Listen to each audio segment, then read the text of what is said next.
Right.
Good evening, sir.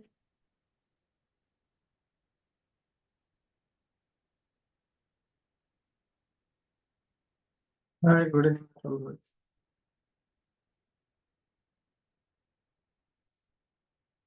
Good evening, sir. Good evening, Madhu.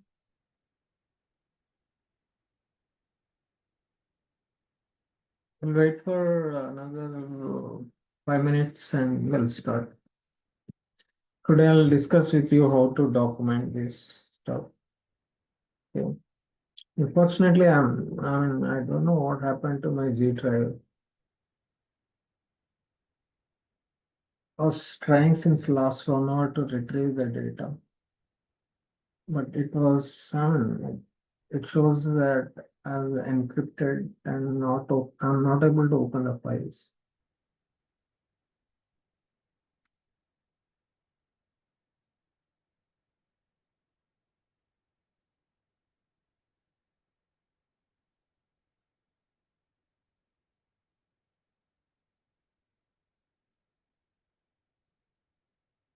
Yeah, and the other thing is like your certificates are ready for for the internal standard as per internal audit system. So maybe after our discussion, I'll share with you. Okay. Mm,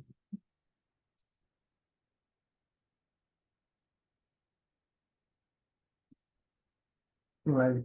So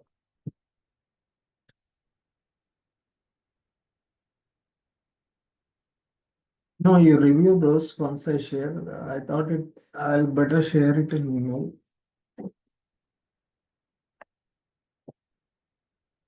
Uh,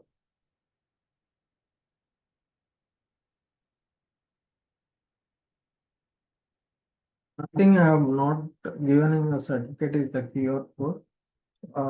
But link that your certificate ID with my company link so that it will be, if somebody opens with the ID, it will be linked to my company and then you'll get the QR code. Okay, however, what I'll do is when I issue the final certification after all this course completion, okay, example also I told if you want a participation certificate for MDSAP, I can give you. EMDR, I can give. Risk management, I can give participation certificates.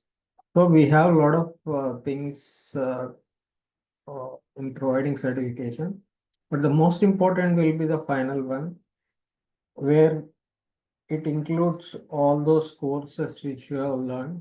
That will be like more a master certificate. Okay, it most will be like a competency certificate, not as a participation certificate. Okay, and of course, capstone project. Uh, I have already selected. I think I shared with you also.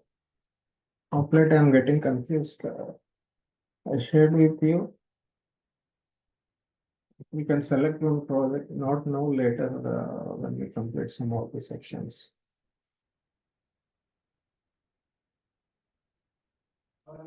Yes.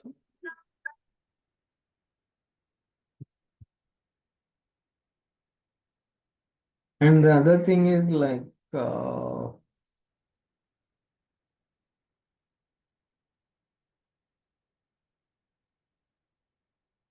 yeah, that's as Arulmati asked. Uh, I really appreciate the way Arulmati asked me. Like, she asked me for the whole QA and RA group. Uh, I haven't answered her question, but surely, tomorrow I'll do. Tomorrow morning I am engaged. But late night I'll work on it because I need to discuss with some of other people. Uh, like for AIML, not only myself, there will be a few others who will be taking classes. they are basically they are data scientists and some some are data developers, all this stuff.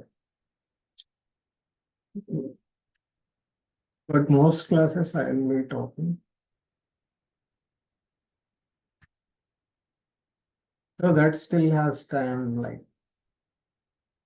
registration time, we have another 1 week, and classes will be on January, and that we can do. So three are there. What happened to others? Yes.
So give me 2 minutes, I'll join back.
Yep.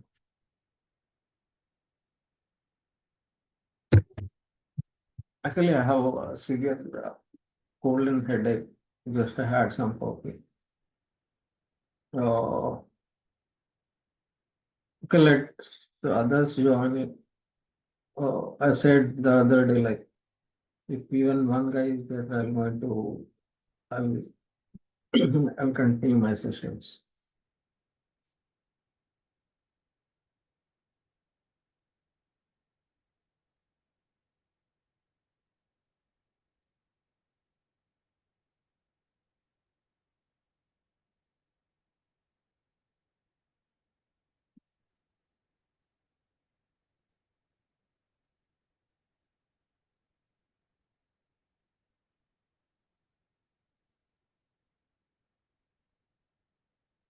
Okay.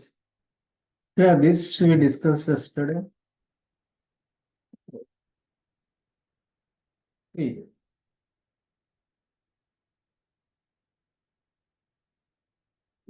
when I'm talking about, uh, yesterday we discussed like what are the chapters. Okay, hope you remember the 7 chapters. And also I took some of the tasks that are there. Basically, their tasks are more in production and service controls. And I also told like management is really the core in MDSAP, unlike ISO. Maybe I'll share later what is the difference, core difference, because we can't really write something like all the differences between ISO and MDSAP. Okay, of course, I tried to write it, but I failed writing it because it runs in a lot of pages. But at least I can share the abstract or summary of the difference in ISO and MDSAP. So, but importantly, I said management is the core focus for MDSAP documentation or for the audit. For the audits. Sorry if I go slow today.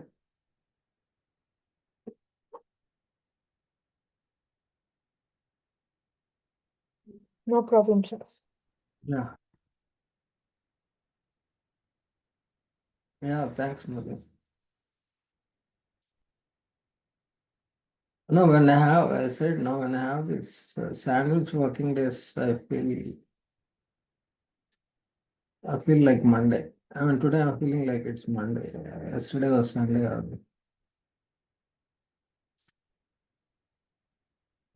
Generally, what happens is your work focus shifts. That's why I also keep working on Sundays, except if there are any some social occasions. So I didn't do anything like I was just preparing, sitting beside the digital editor, preparing your certificates. So I'll try to recollect what I've said yesterday.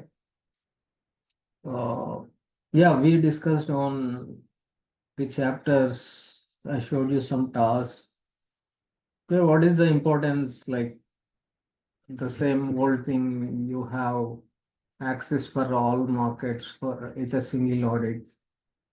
Uh, and also like I said, a lot of companies are going with MDSAP. Those who already had it, it's good. And Arulmati, you can also focus since you are in Canada. You can focus on what Health Canada is doing.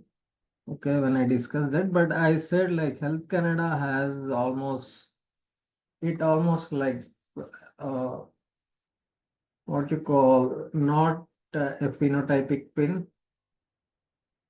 It has similar, mostly similar with ISO 13489, but few differences. And I told you that the most difference you find compared to ISO 13488 is the FDA. Okay, yes, FDA. Close one is Health Canada. And I also told Brazil, uh, no, there are like 20-30%. Mainly, I remember this. Mainly the differences will be there in the clause, the chapter 2 and chapter 4. Chapter 2 is on the marketing authorization and facility registration. Every country has their own. So that's one thing. And the chapter other is chapter 4 on adverse events and advisory notices. Okay, every country has their own, I mean, processes, procedures, okay, databases, uh, submission timelines, like event submission timelines, whatever it could be FSCA. And the other thing you'll find after these two chapters, you will find more difference in design and development. Okay, chapter 5, you find a lot of differences in design and development between all the countries. Okay, some stress more, I said, like on design controls. Brazil stress more on risk management.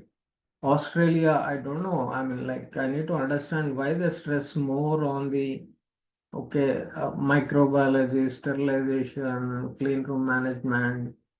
Uh, I mean, it's more like a GMP linked. Australia has that. Okay. Japan is again, Japan also, after Health Canada, Japan comes very close to following ISO 13485. So you need to focus more on USFDA, Australia, and Japan. Sorry, Australia and Brazil. Japan and Canada comes very close to ISO 13485, except some differences. As I said, like uh, in management, we discussed yesterday, like management is the one in the sequence of audits. Management is the one which is focused, and they engage with the management. Okay, not just on what the business is, what is the scope, but they go to a very in-depth discussion on even the CAPA complaint handling system, their R&D, their new products. They also discuss on the future expansions. They, comprehensively, we can say that they will discuss all the quality and the regulatory compliances, whether they are complying, and also a lot of, questioning on what are the regulatory compliances and even the updates what they have heard on EMDR, because I face a lot of audits and I sit with management. So I understand, like, some of them may not answer, some, like, we need to give some clues because they don't understand the language of what we understand. The QARA terminology will be very different when auditors speak. But this, I mean, uh, there is no compromise on the management. Like what we have formal meetings with management or with management representative. MR, I told you, doesn't have a role in MD as such. Okay. See, yeah, the purpose of the management is to evaluate whether top management truly controls the QMS. So there will be some very typical words which you need to understand as an QRA guy. Controls, I told you in monthly for 8. So control is a very, very, very important word with very high impact. Okay, don't treat it as a word in some dictionary. Okay, what control means?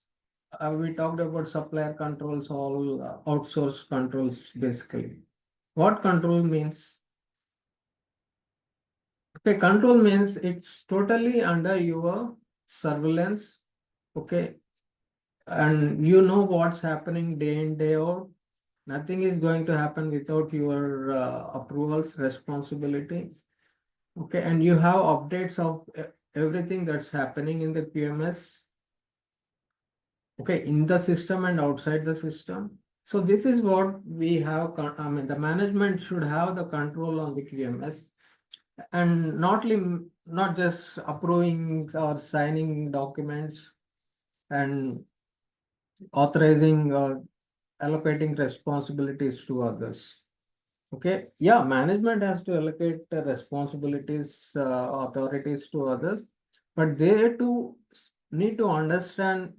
Okay, and basically, if they have control on the QMS, like what are the activities that are happening, and you find like oh, good technocrats or persons who have emerged from this field, then later became the CEOs or the directors of the company, I find like a lot of people who are who are the employees, okay, who worked for 15, 20 years or for a long term, later started their companies. They understand this better.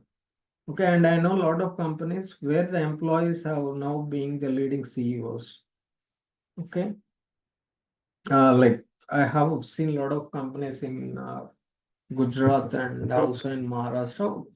Basically, even when I was an employee, they are also working there. Okay, now they are in having their own organizations. Okay, so they should control. And key focus areas will be on management responsibility and accountability. This question will be asked.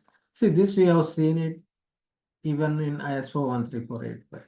Quality policy objectives has to be decided by the management. Okay, of course, quality policy, some employee will write, but end of the day, I have written quality policy many times for a lot of companies. But end of the day, the management will review and make changes and gives the approval. But here, even the quality objectives also has to be reviewed by the management. Mostly in many of the companies, the quality objectives are decided by the, okay, just 1 second, let me close my WhatsApp. Today is the golden jubilee of my university where I studied. So there are a lot of messages coming.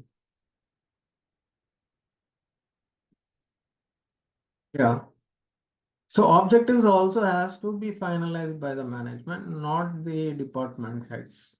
See, I mean, one thing I could, in a bird's eye view or very comprehensively say, like management has to focus more on all the chapters, on the clause. Like I said, when you look at the last task of everything, okay, every chapter, what the last clause or the last session says, okay, what is the commitment of the management for that particular chapter? Suppose if you see chapter around design and development, the last section in the design and development is what is the top management commitment to the design and development. So you need to write a QSP on what is the top management doing with design and development. What is the top management doing with production and provision, I mean service controls. Okay, what the top management doing with purchasing.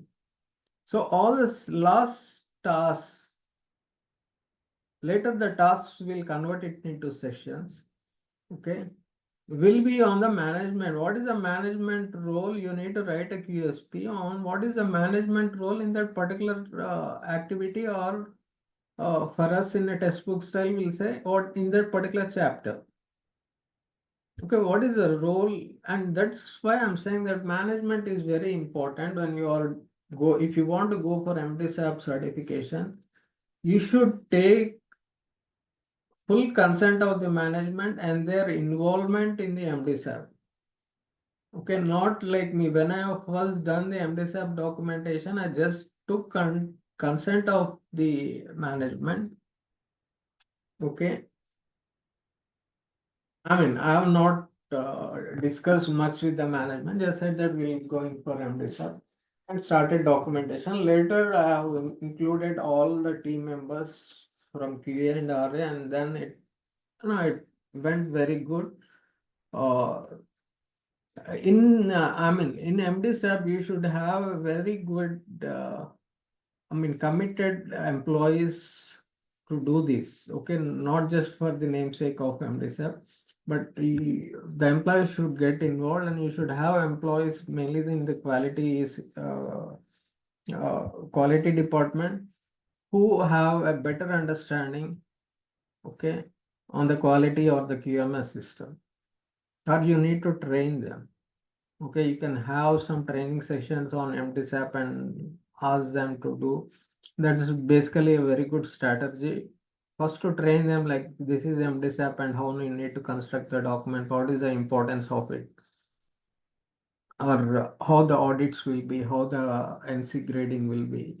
So once you take a couple of training sessions, they'll also understand what is the importance, what is the structure, audit approach process, and all that stuff.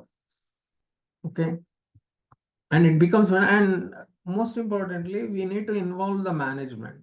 Okay, by some way, I mean, by some smart way or whatever way you want, you can use your own logic or instincts how to bring the management into the MDSAP. Many a times they try, like say, Vidya, you manage it. I have a lot of work. Oh, but that's not the point. I mean, we need to keep them updated.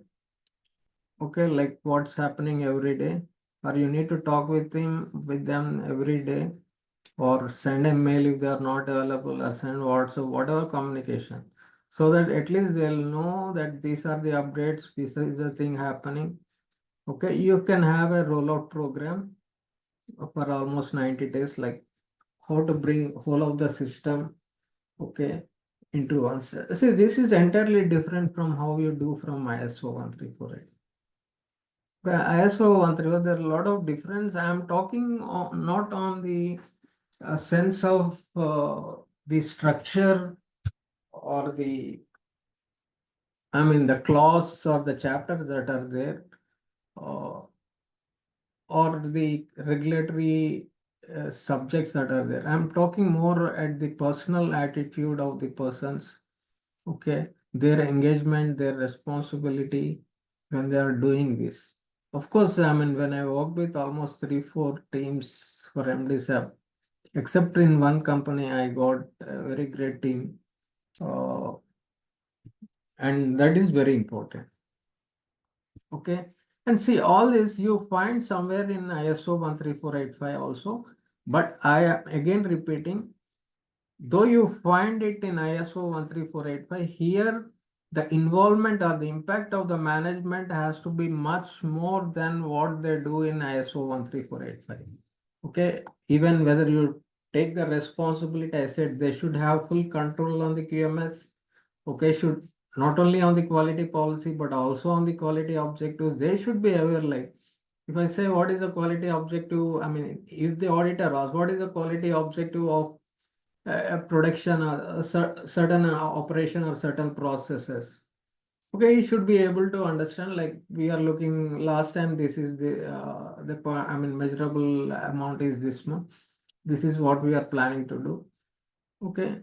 Like how they'll also ask like how you are trying to improve it. Okay. Suppose I say like my production is at 90% yield. Yield is at 90%. I'm trying to improve it by 95%. They'll ask the ways why how you can do it, increase it by other 5%. Okay. This will be, I said, no, it's not a question of grilling or frying you. They will go very in depth in trying to understand. I mean, I said like in ISO 13485, there will be more open-ended questions. The question will be more open-ended, like, okay, they'll ask quality objective, then you say, I'm trying to move it from 90 to 95%. Okay, the question ends there. Okay, it's a very direct question. I mean, it closes there. But in MDSAP, what happens is more open-ended. Suppose I say trying to move it to 90 to 95%. Okay, then there will be another question, a series of questions, like how you are trying to improve it. What is the basis that you have selected this objective of increasing it to another 5%? Yeah, the question is a logical question, a right one, because the management has to know like how you are making or improving it by another 5%. Where buying new machines or with the available resources only you are trying to improve it. Okay. Or I mean, these are very, very important things to understand. I mean, I know like at some level for you, like some level, you may say that this is not my my piece of cake. But if you can understand this and go in depth, like suppose say Intuitive want to improve their field safety corrective actions or decrease their FSCs or servicing activities or wear of spare parts by 10% or 15%, okay, through service engineers. Then what, for the 10%, what they should do? It has to be the question, even whether Madhusri should answer it, or I mean, you should be able to answer, or Somant has to answer, or Anusha has to answer. Somebody need to understand it, not just uh, some people in the top. So that in due process, as you move further into a more better position or a higher position, it comes so naturally to you that you know all the things like how I can make or improve the organization or the effectiveness of the organization or maintain it and sustain it, okay, for the continuous improvement. Okay, and all in all this, whatever you say, risk-based thinking, resource planning, regulatory awareness, this is the one where most of the management doesn't have knowledge, okay, on the regulatory awareness. But as an employee, it is our responsibility to update them whenever you get a chance or through internal communications. So what auditors look, okay, I mean, after I'll go fast through this. After that, I'll come to country specific, where you'll understand better which country is focusing on what area in all the chapters. Yeah. So what auditors look at? See, this is what is important.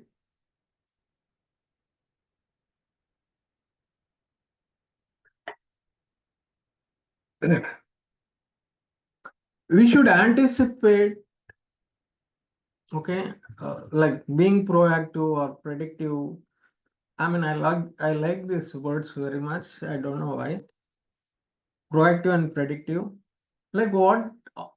I mean, we should we should also expecting like what the auditors will ask. Okay, what is their audit approach? What the questions they will be asking me? We should also visualize some of the things. I mean, visualization is a very good thing before something happens.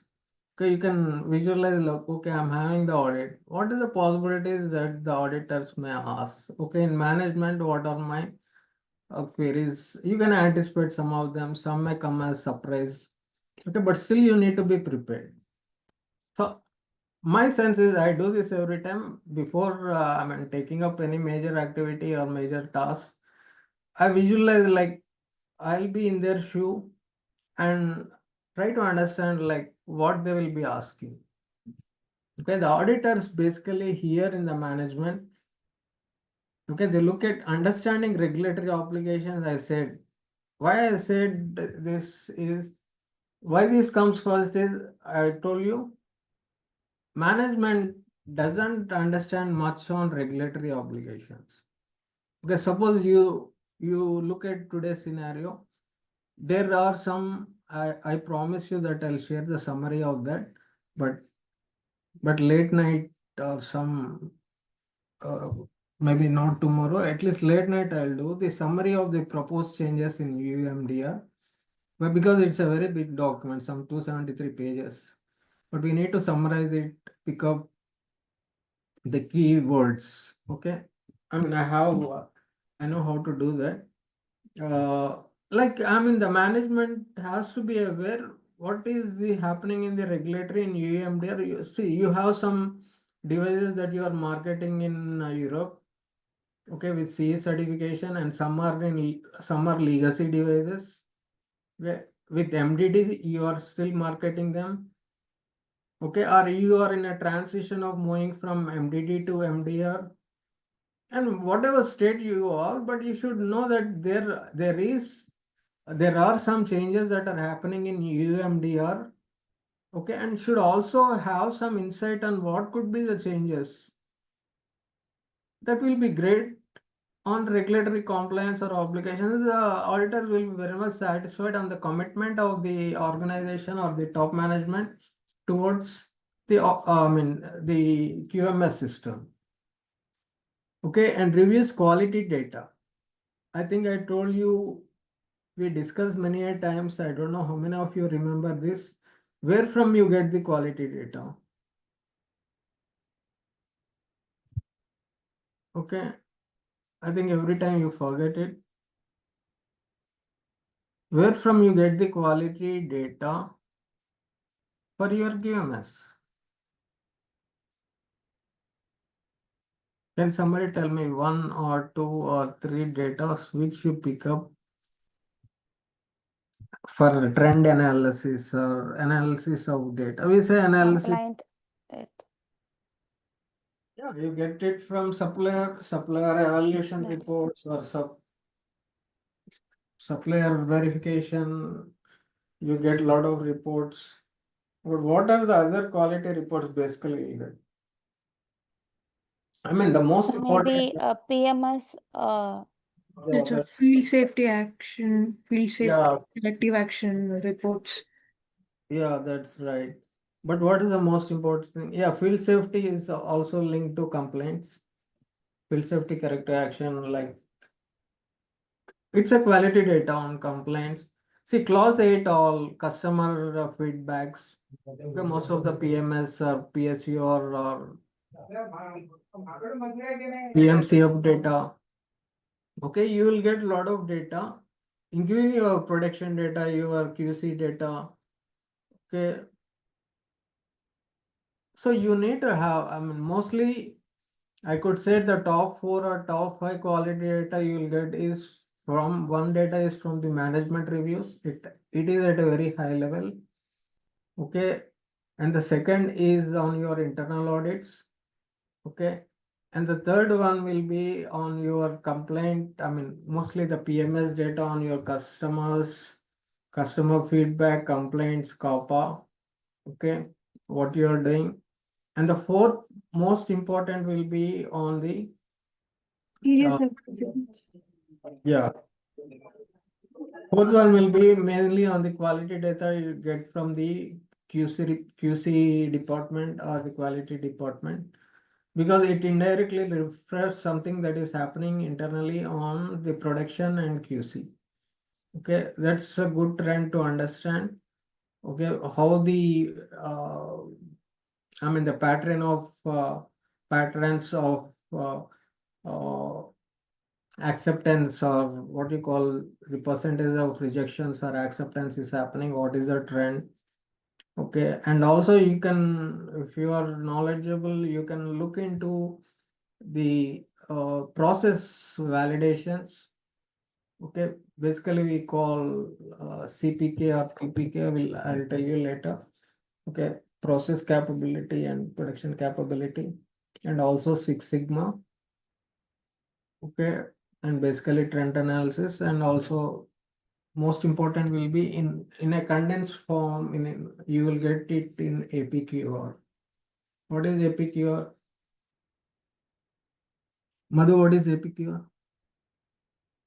Your company should be doing this. Yours is a MNC. You should be mostly will be doing all this stuff. What is that, sir? Can you repeat again? Yeah, what is APQR? Quality rescue. Asia Pacific quality care. I don't know, sir. I'm just vaguely guessing it. APQR is something linked to your production, your QC, your sales data, okay, your COPA, compliance COPA. It's called as annual product quality report. Okay, APQR is annual product quality report. Annually, you will release a document.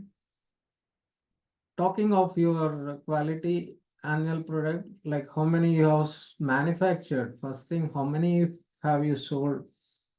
Okay, what is the rejection rates? Okay, coming to the production data. In the QC data, you'll include, then you'll include the patterns every month, how many batches you manufactured. Okay, in each batch, how many, what is the rejection data? And then you will have a pattern of what are the reasons for the rejections. Okay, not just calculating the percentage of rejection, but try to understand what is the reason for the rejections and what is the pattern, what are the top 3 areas where the rejections are happening. Okay, try to have an in-depth understanding, insight look into the reasons for the rejections, maybe not all, at least top 2 or top 3. Then you come down, okay, to your PMS reports, like what are my complaints, have I effectively closed my CAPA, okay, say something like this, which will be compiled whole of the academic year. I mean, like not some take it as calendar year, mainly West, US and West, including Canada, takes it as a calendar year from Jan to December. But most of the other countries, like in India, we take it from financial year, not the calendar year. We calculate it from financial year, like say April to March. Okay. But whatever it is that you need to release an APQR, annual product quality report, even not only on those which you are doing production, something most linked to your PMS.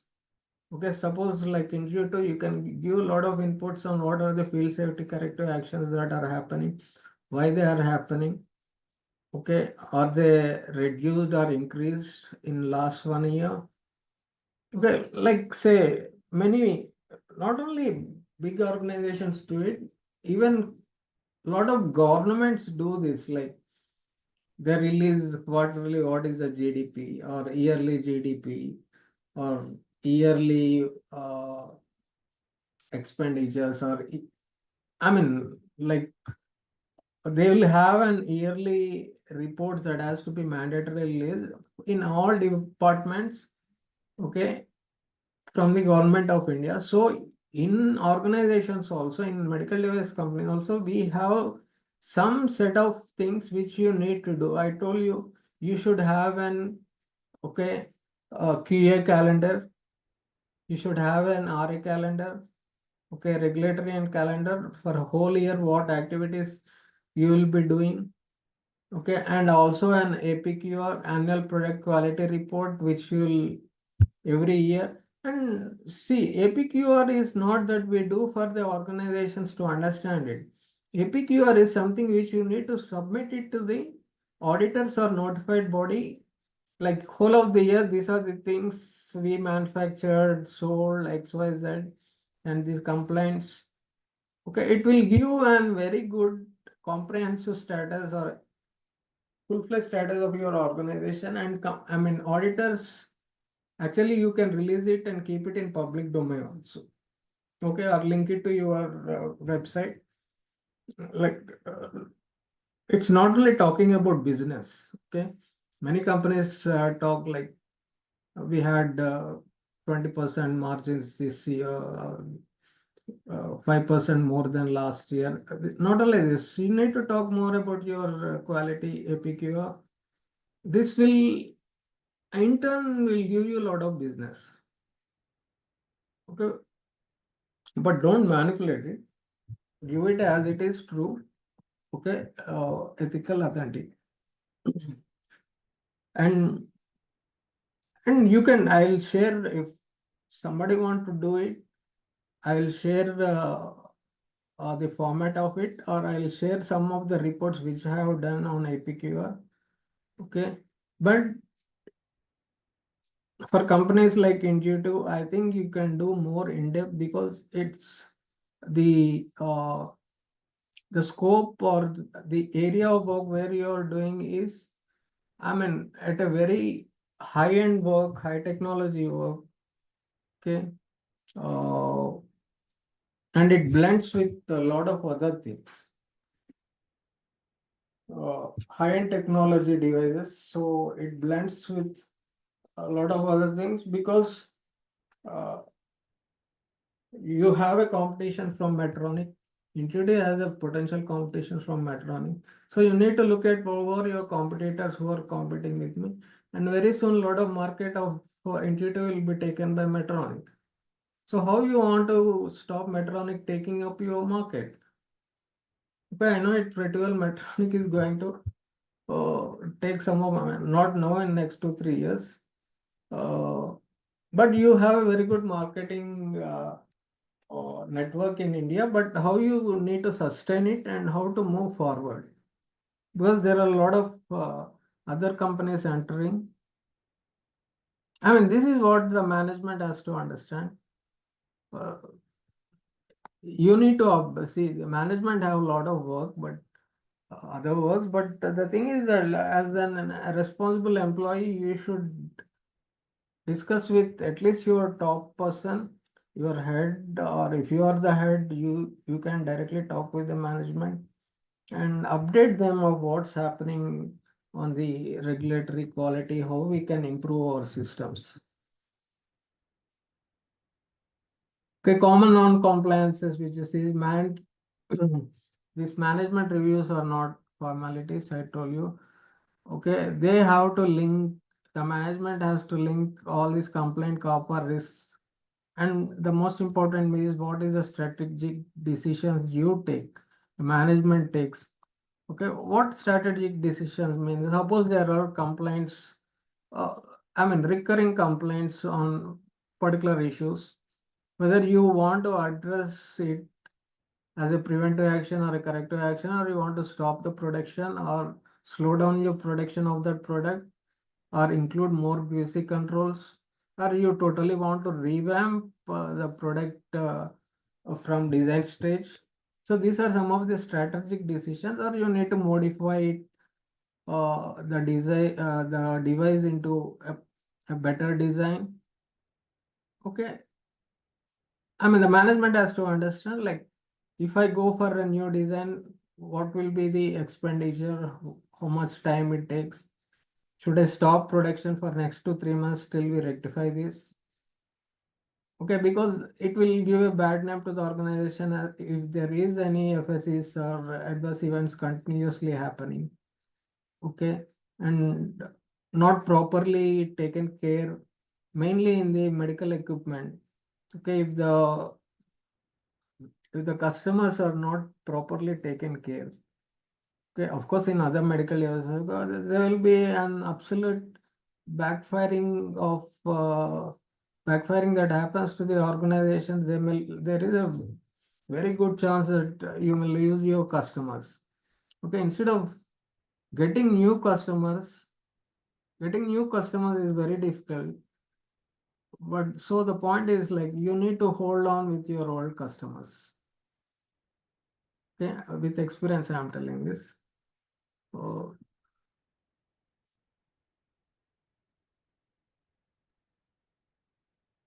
this is what I said. If the CEO is questioned by an auditor, they need to defend the QMS without QA support. So it will be, there won't be MR or QA. Sometimes you can just creep in or push inside through some way, okay, telling some odd reasons and be with the management, but mostly they won't allow QA or MR or any other persons when they are auditing the management. Okay, after this, I said measurement analysis improvement is the important thing, which comes as clause 8 in ISO 134 as the last clause, but this here comes as the third chapter. Okay, first chapter is management, second is on marketing authorization and facility registration, which we'll study it separately because that is entirely different from ISO 13485. And the second chapter I told, which we'll study separately, is adverse event reporting and advisory notices. These two we'll understand and discuss separately. Okay, because they are totally different with all the 5 jurisdictions. So 5 jurisdictions have a different way of dealing with these 2 chapters. But mostly here, measurement analysis, you will have a lot of common things with ISO 13485. But some of the subsections, what you find in ISO 13485 will be stressed more. Okay, like what I remember most is on the, I mean, I think I have used this word more than 1,000 times. Okay, on the trend analysis and predictive outcomes, how you will predict, sorry, not predict, it's predicative analysis, okay, and trend patterns. Okay, this is what MD sub wants. It's not like you react after a complaint and do a kappa, root cause, all this stuff. Mainly a proactive, preventive approach, predictive analytics, okay, based on the trend analysis. Okay, what it means is that you need to stop something which is going to happen. Okay, you are anticipating that something is going to happen to the device in the field. So how your data speaks, what predictive analysis you are doing, what is the trend pattern you are expecting, whether you are able to correct based on these inside your organization, wherever it is happening, or you are anticipating something that's happening in the field, okay, and ready to accept it. Okay, accept a complaint that is happening because you are expecting that complaint to happen, or you are ready for something, a preventive action where before that happens, you are ready to work on it. Okay, not escalating it, but totally what we call preempting it. You know, this word is mostly used by intelligence people, whether, I mean, any country intelligence, we need to preempt it before it happens.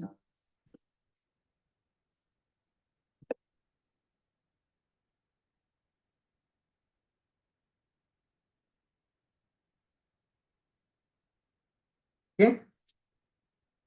I mean, this is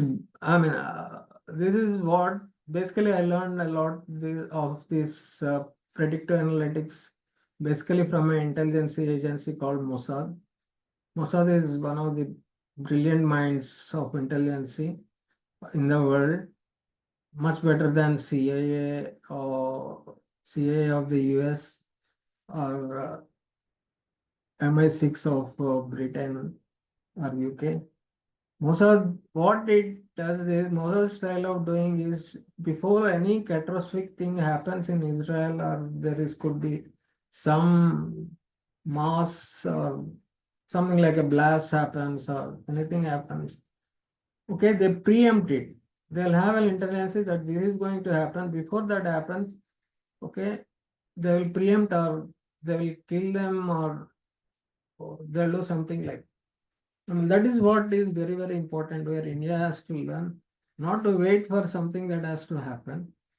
Okay, not wait for Palgam attacks in Kashmir, or a Delhi blast at Red Fort. But we should have we also have raw as an intelligence, but we need to be very, have a lot of intelligence where we can anticipate something happen and preempt it. Okay. I mean, this may be new to you, but I follow this a lot in all countries. But Arulmati is in a very safe country. But still, it has some tariff issues. Canada has a lot of tariff issues with US, like how India is having. Okay, we have 50% tariffs.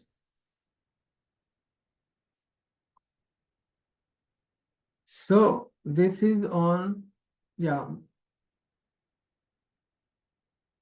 measurement. I said, like, the two important things, again, I'm repeating, it's on proactive, predictive approach, trend analysis. These three words you hear a lot in measurement, quality, and analysis and improvement. And there'll be like, what is the quality data you are getting to do this? Okay, what is the data you are gathering to have an pattern, okay, trend pattern analysis, that this is the pattern or trending that is happening in my organization, okay, whatever department, wherever it is. And they'll ask what is the source of your data and how you analyzed it, okay, and how you are able to do a proactive or predictive analysis. Guys, I'm telling you, the world is moving from a very different phase, okay, to a new era of where, no, with the help of a lot of other disciplines, okay, we need to enter into a more proactive thing than something reactive. I'm talking in context of medical devices, not about Mossad or Indian intelligence. Okay. If you are not able to do this, I think your organization or you yourself as an individual will be, I mean, walking very down. No, it's very easy to do some of the things. You understand it better. I have a, see, there is a complaint or a field safety corrective action.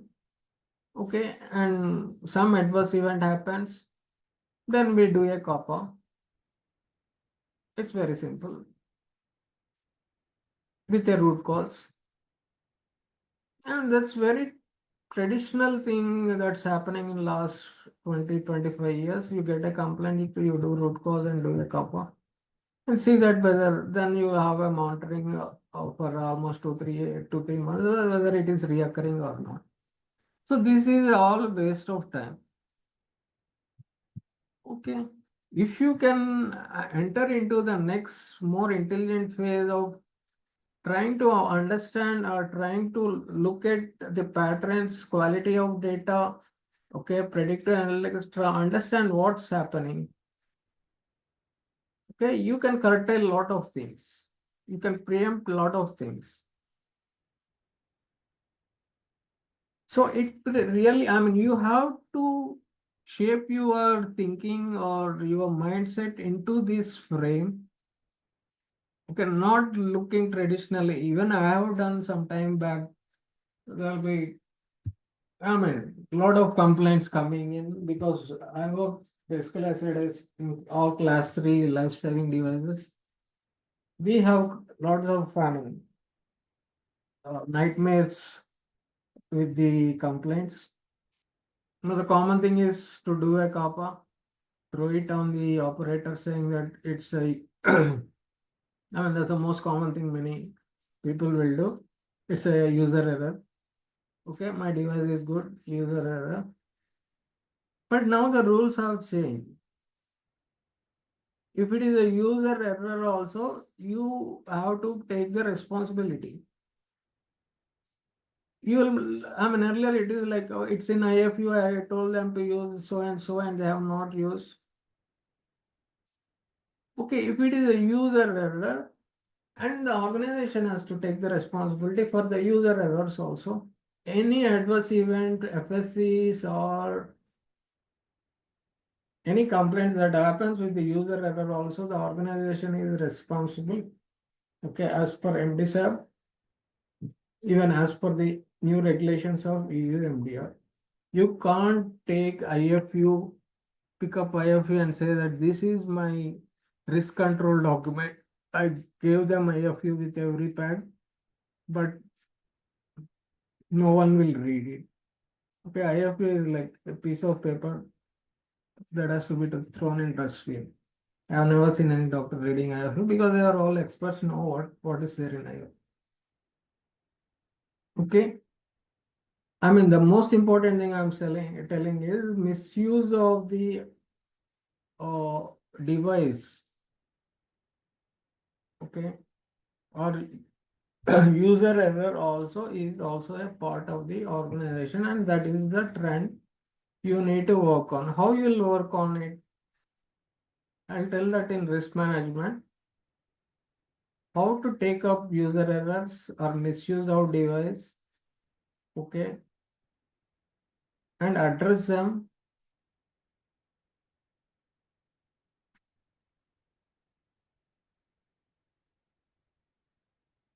And this is what I am saying. Actually, I discussed a lot on this.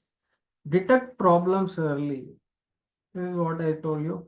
Understand them deeply and prevent reoccurrence. Okay, before reading this sentence only, I told you.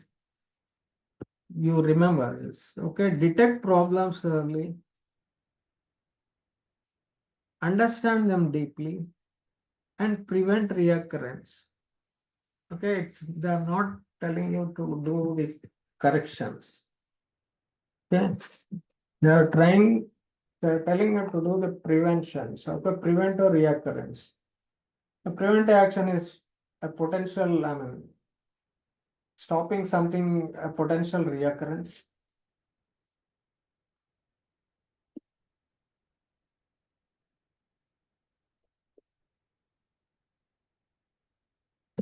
Okay, have you understood this? Why, there is a lot of shift towards right.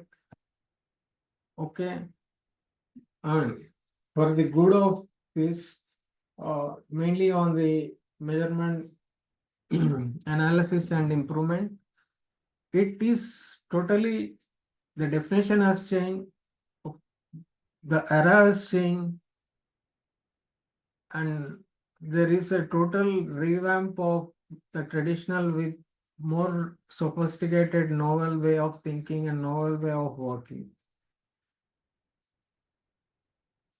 Okay, of course we know complaint handling, non-conformity. If there is any complaint that you have worked on, done the root cause analysis and copper. Okay, if there is a reoccurrence of it. Of course, there was a question in your exam also. Reoccurrence means that there is your copper is not effective. But my point here is like, if your copper is not effective, it will lead to an major NC. Like here we'll have gradings. Okay, that will go to grade 5. Grade 5 NC means, suppose if you have 2 grade 5 NCs in MDSAP, please remember, if you have 2 grade 5 or 5 plus NCs in MDSAP, your organization will not get MDSAP certification. Okay, don't, cross this grading 5 or 5 plus, and that too any 2 NCs are enough to stop you from getting certification. Of course, I'll talk on the NC grading, because this is very important. Audit expectation, again, I told you, this is repeated data trends, where you get from data. It's not about incidents. Okay, so many we say that I have this incident happened. We have only few incidents happen. Someone say, let's say last year we have 20 incidents happen, but now we have only 5 incidents happen. It's not a question of talking about how many incidents happen. Okay, it's a question of how you are stopping the remaining 5 other incidents that have already happened. Okay, how you are going to stop, how you are going to predict it from your data trends. Okay, so it's not now in this, in this era of technology, we should not look at, okay, I have less serious complaints or less incidents, less FSCA and all this stuff. It's not the thing. You have to look at your data trends and able to predict like this won't be happening. Okay, you should have that mindset of thinking, not just counting on your complaints that my percentage of complaints have decreased. Okay, root cause that identify systemic failures. This is very important, which we also discussed in ISO. I said systemic failure is like you need to find a root cause, and I discussed in ISO internal auditing, like systemic failure is one failure leads to failure of the total system. Okay, like I told that day example, like if there are infection in systemic system or in the blood, it obviously blood infections or sepsis is very dangerous. Sepsis is total infection of the blood. It spreads to all other organs. Like that only, systemic failures, if one failure happens, it will spread systemically.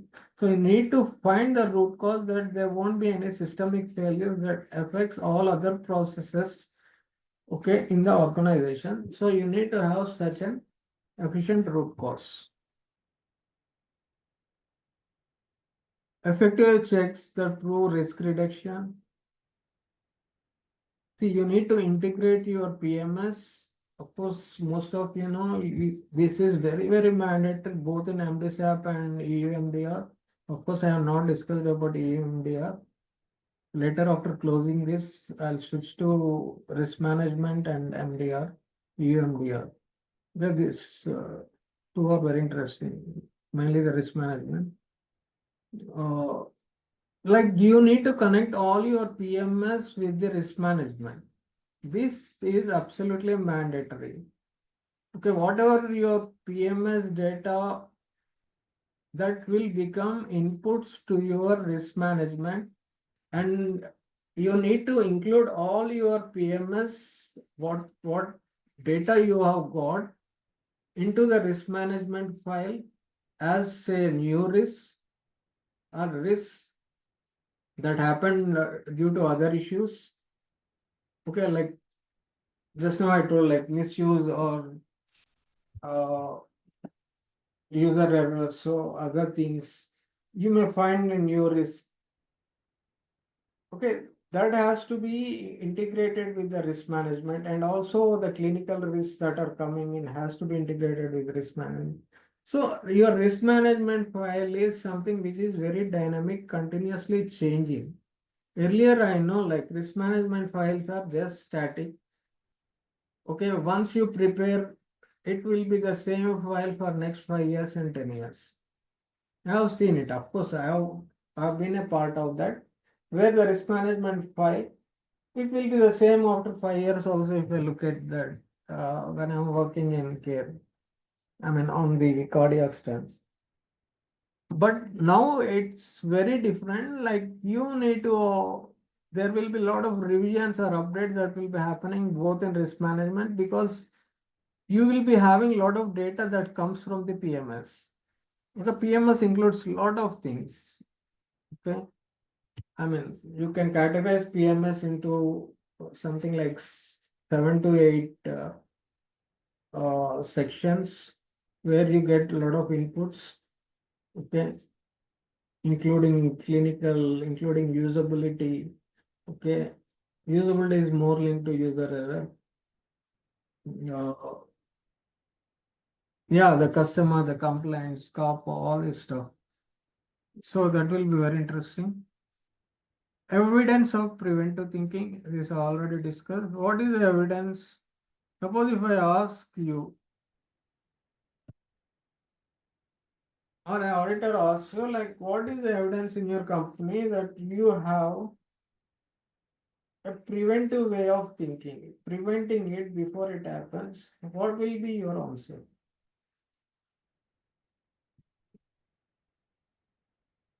What you are doing? Of course, I mean, this is a very important question for the manufacturing organizations. Like, so I think Vaibhav is working in a manufacturing organization.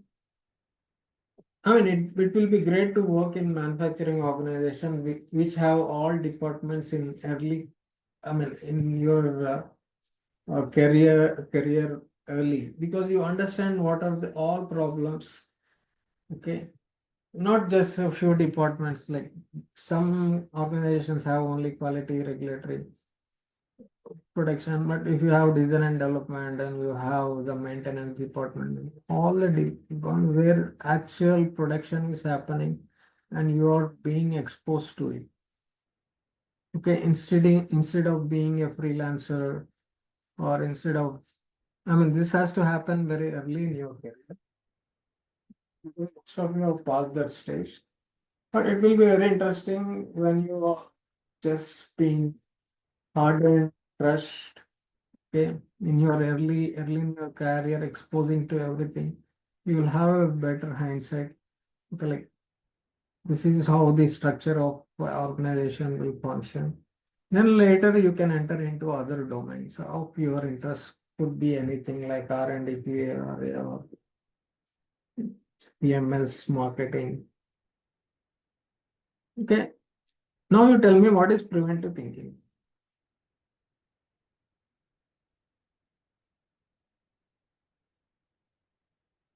Somebody tell me what is preventive thinking.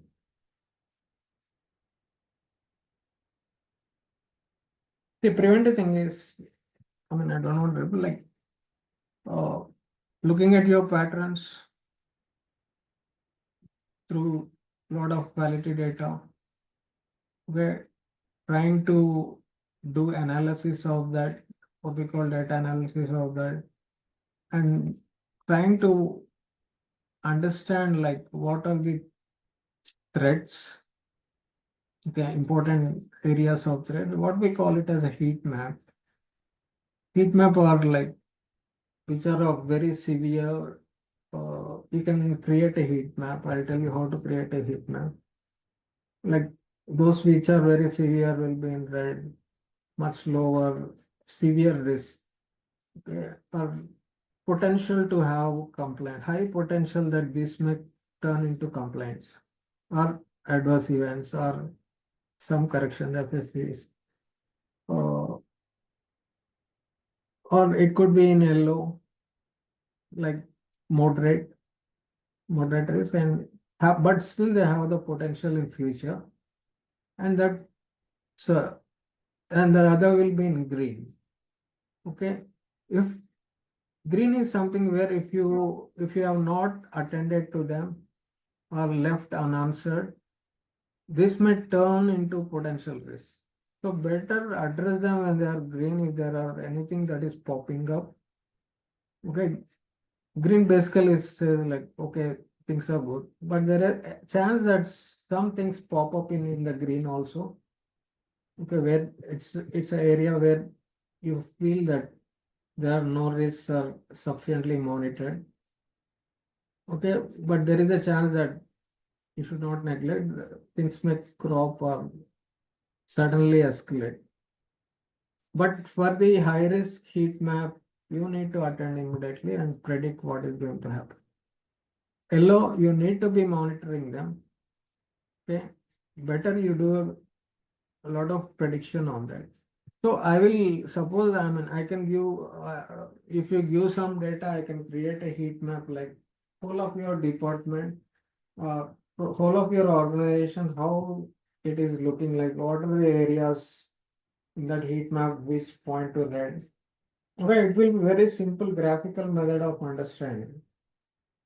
Okay, you'll have a 3D planar thing and it will tell you the heat map, red, yellow areas, green areas. So you can, it's always, I mean, I like the graphical way of looking things in a lot of sentences and points. Okay. And I said repeated CAPAs for similar issues. These are common failures. We discussed root cause blaming operator. This also I said like, I know like we blame operators more than trying to find the root cause and attribute to the product. Okay. Ineffective CAPAs, you'll have similar complaints or issues. Weak effectiveness of verification. If your verification is very weak, of course, somebody writes a root cause with a kappa. But if your verification is also poor,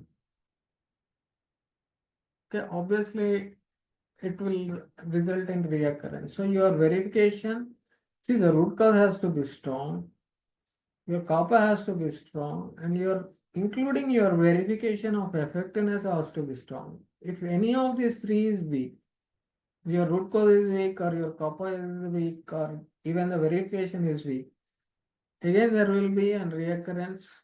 Okay, you will have this continuous loop running in. So you need to be very particular on your root cause, kappa, and verification. And I said, like, your PMS has to be linked to risk file, whether it's a complaint or adverse event or FSCA or customer feedbacks. Okay, basically the negative customer feedbacks. So, and a lot of other things has to be, I mean, I said CR or usability things, usability engineering, or human device interface interactions. Okay, that has to be linked to risk file. These are the common failures which you see where many people don't address them. Okay, at what point does a recurring minor NC becomes a systemic major NC? You can answer them. When a minor NC will become a systemic major NC, can anybody tell? Just now we discussed that. When a minor NC can become a major, and that too a systemic. Systemic, I told you, like the risk spreads throughout and propagates finally to the product. Okay, this is a discussion point. You think of it and let me know. Okay, then there is a design and development. This is very important. Of course, you know the structure of total design and development. One, I mean, we have studied it in 7.3. Like one is design planning, design inputs, design outputs, design verification, design validation, okay, design reviews, design changes, and risk, okay, risk integrated in design and development. Of course, the fourth important one is the design transfer. Okay, of course, after the PMS comes design changes. So these are all 7-8 things that you need to discuss in the design, starting from your planning, input, what are your design inputs, outputs. After your input and output immediately you go for the verification. What cannot be verified, we validate them. Okay, we discussed in 13485. What are the validations? Okay, after the validations, we will have design reviews. Actually, design reviews happens at every phase. Okay, then you will have, I mean, after the reviews, any particular change that should happen in the design, we will change it. If it is okay, proper, then with a limited flow, we'll do the design transfers and keep it in, after production, we keep it in small quantities in the field. Okay, then we'll have a continuous monitoring on a perfect PMS on that. Okay, if not a PMS, if you should do a PMCO, of course, everything will come in. Your customer feedback comes in, PMS comes in, PSVR comes in. Everybody has to be active and a device that is kept in the field. Okay, for the first time from your organization. Okay, all the antennas or the radars has to be off because there could be a lot of things happening with a lot of information coming in. Okay, for first 1 year, that will be the critical phase. Then, based on the PMS feedback, you need to take some action. I mean, if it is a design, pray and pray to God, the design change doesn't happen. Okay, if it is a minor design change, that is fine. If it is a major design change that happens, I think you need to again go back to your drawing board and start from zero. Okay, like from your inputs, outputs, verification, validation, and design transfers. Okay, then again PMS. Okay, see that in design and development, you are very perfect with the inputs. and the outputs quite early. Okay, don't neglect even simple things.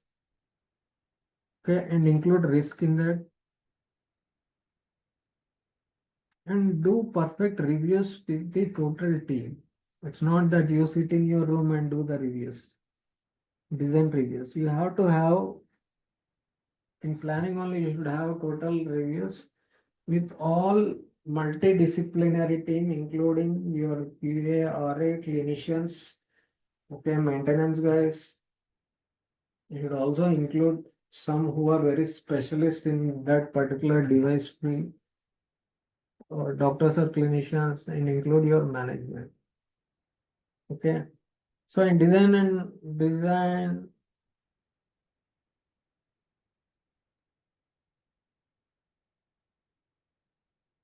design and development, this is the one which many miss, that is the risk integration. See, all other things are similar. Planning, inputs, outputs, design, transfer, changes, reviews, verification, validation. But when I come to country specific, I'll tell you what is how validations vary, mainly the validations. Okay, and few things on a lot of things on design planning. Okay, some things on validation.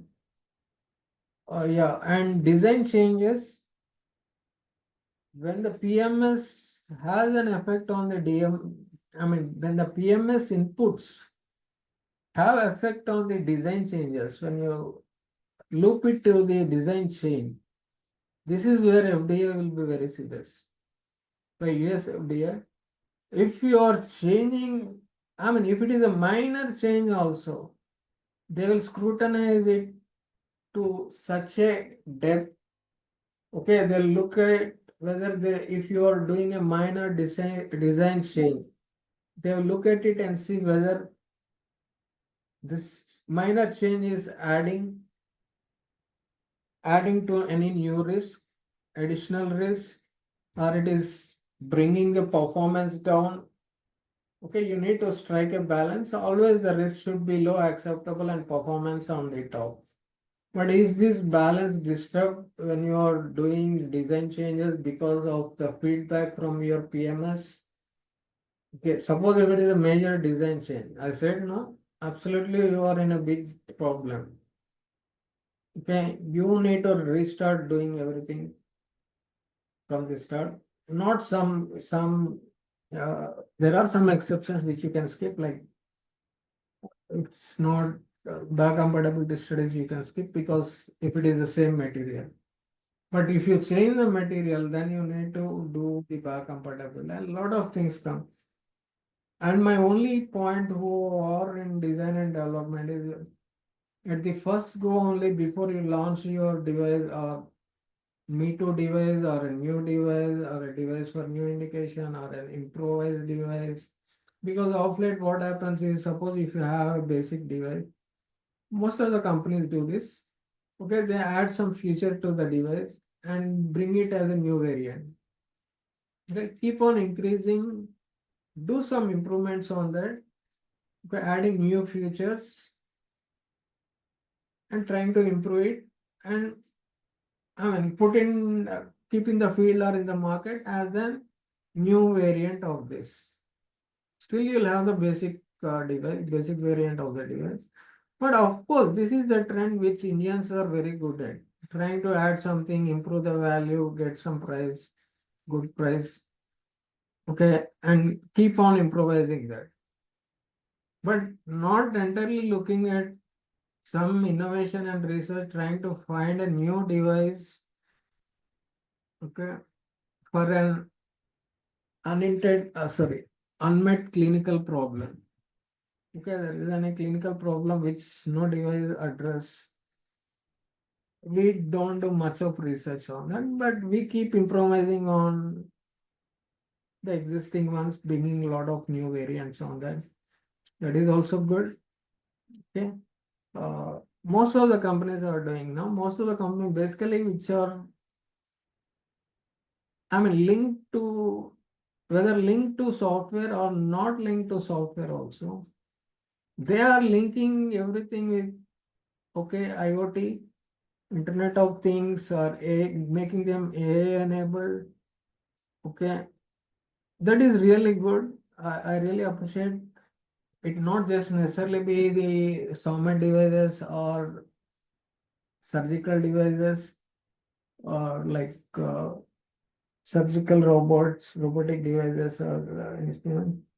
But it's good, like you can make lot of devices, okay, linked to IoT or make them AI enabled, so that you'll have a lot of, I mean, options of monitoring from different areas. Okay, so like you can do like how it happens in telemedicine or surgeries, like you can monitor and guide a lot of people, or you can have a monitoring on what's really happening. So that's a new concept which many companies are adopting to that, linking it, okay, with IoTs or machine learning algorithms, okay, and trying to have a better monitoring, better control. Because when you link with uh, monitoring devices, they give you a lot of patterns, like when it is gone wrong or when it is high or when it is low, you'll have a, I mean, live monitoring. Okay. Total live monitoring is, that's really good. And also, I mean, simple EQMS is also can be linked with this machine learning. That's what I mean, shouting for a lot of years. When you link with machine learning or the algorithm, you will understand like what is the pattern, how things are going. You can have a live monitoring on things instead of looking at the data, okay, trying to understand after 1 month or 2 months or 3 months, okay, then try to come to a conclusion that this is going to happen. Okay, live monitoring is always good, and that is the biggest strength of the new era of integrating device or digitalizing them. Of course, I mean, the point here you need to understand is, it's not that the device or the IoT or the machine learning algorithm won't take decisions. Okay, if we take decisions, then it will become a big issue, and like the summit will enter into class 3, or the device will enter into high risk classification if these AIML or the IoTs or that which take decisions and I mean, work on their own. Okay, the software is working on their own. I know, like there are lots of softwares which take decisions and work on their own. That's why the risk class goes to class 3. But you need to have a lot of, I mean, I'll discuss on that later. A lot of validations on that and everyday verifications. Like if something goes wrong, what will happen? But some, what I call it as not as sawman devices, but as a saw in meant like software in medical devices, which won't take decisions. They just support, okay, help you in monitoring it. They won't take any decision to, okay, you and give the data like what we see in diagnostic machines or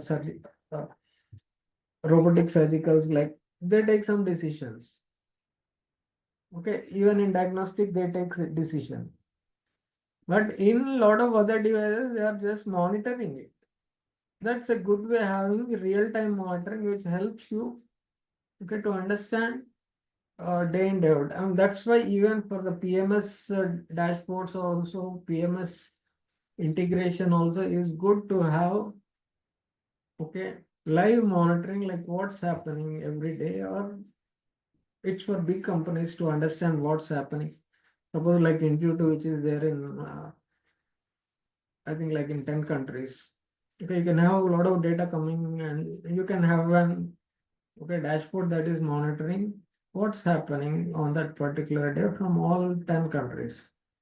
Okay, you integrate your PMS, like what are the spikes?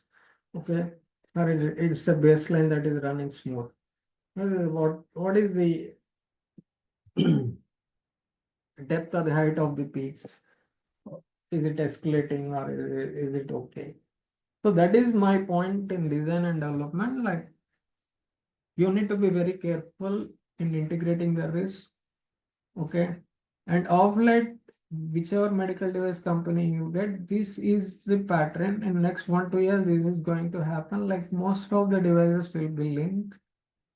Okay. I mean, when I say most of the devices, it's not devices that don't require. Okay.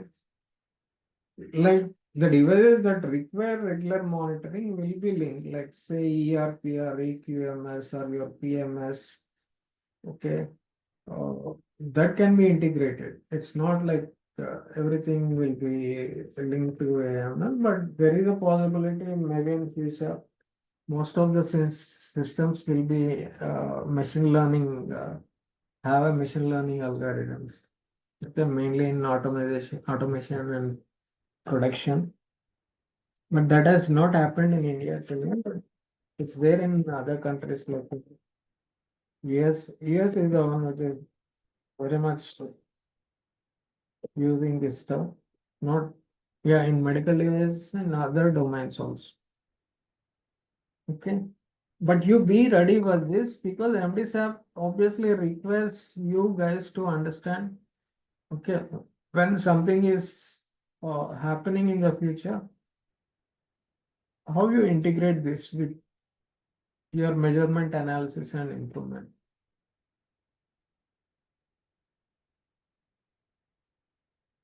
This is what I told you. Usability safety is more linked to the human device interface. Okay, the interface, like how the end user is using it, is he misusing it? There is a difference between user error and misuse. What is misuse? What is misuse of device? Misuse is totally using it for a different indication, which the organization or the IFU doesn't say. Okay, I say that, see, I'll tell you, intended use, there is a difference between intended use and indications of use. Intended use is a very uh, comprehensive statement. Okay, not very specific. It's a very broad thing, like intended use. I'll say, like, say the cotton is used for absorbing blood. Okay, some surgical cotton, sterile surgical cotton, or something like gelatin, material of gelatin, no use as hemostats for absorbing, or like, oh, some cellulose, cellulose derivatives are used. Of late, nobody is using cotton, I think, in surgeries. Because they're using more hemostats, like, I said, no, like the ORC, like oxidized regenerated cellulose, they are using more in-based absorbents. Okay. And yeah, even they are using some synthetic, but they have very powerful absorbance and good absorbency. So when I say, like, these have a good absorbency and has to be used in a particular surgical procedure, if that guy, my intended use was it is used for absorption of blood, but my indications of use will be very specific. My indications will say it is used for absorption of blood in laparoscopic surgeries, okay, or cardiac surgeries, or like nasal tampons or nasal surgeries, like sinusitis or epistaxis. Okay, and I don't mention that this can be used in neuronal or brain surgeries, because I have no idea, like, if you use that particular absorbing cotton or a hemostat in brain, if there are some debris or some of the fragments that are left in the brain while you are clearing the blood or the clot, it will lead to drastic conditions. Later, it may lead to paralysis. But my indication doesn't say that you have to use it in neuronal or brain surgeries. I say that only in laparoscopic, maybe in cardiac, or some visceral surgeries. But the misuse is that he uses it also in the cranial or brain surgeries. Okay, that is a total misuse. User error is different because user error doesn't follow the directions of the use. Okay, I'll tell him in IFU because I mean most of them are knowledgeable. Generally, we don't train big doctors. At least house surgeons will train. They need to understand that before any surgery, you need to follow, or before using the particular device, you need to follow, okay, some precautions before you implant or use the device. It's not like just you get the device, tear the pack and start using. You need to prepare the device, you need to prepare the patient before you use the device. Any device, even a simple cotton, I said, you need to prepare the cotton, you need to prepare the patient before you use it. So this person comes with some diffuse bleeding or diffuse injury or bleeding that happens to his knee or somewhere. It's not like just you keep some cotton and clean it. That's not the way.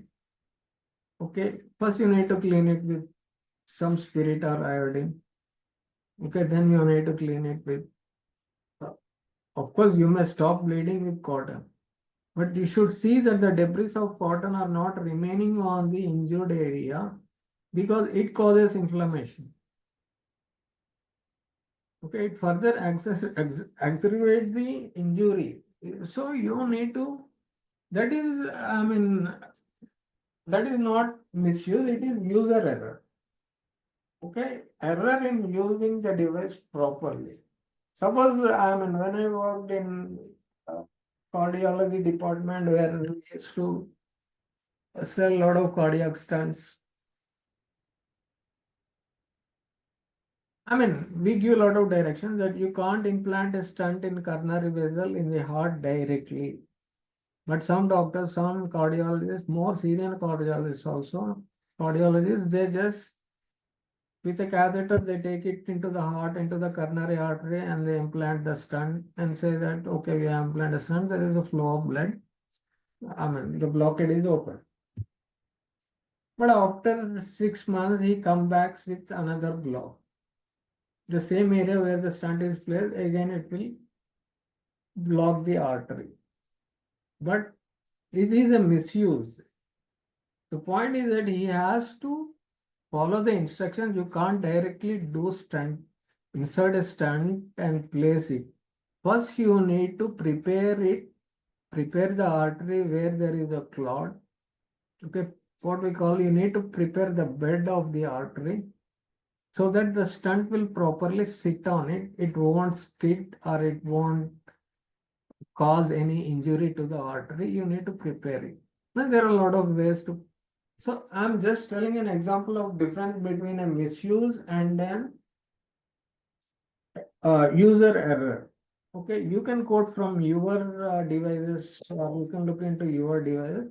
That is where usability, safety is very, very, very important. Okay, and design and development. This will be very particularly asked in auditor. Why I explained so much is in all the audits I placed with auditor. Okay, in ISO they won't touch on usability engineering. Okay, or human device interface.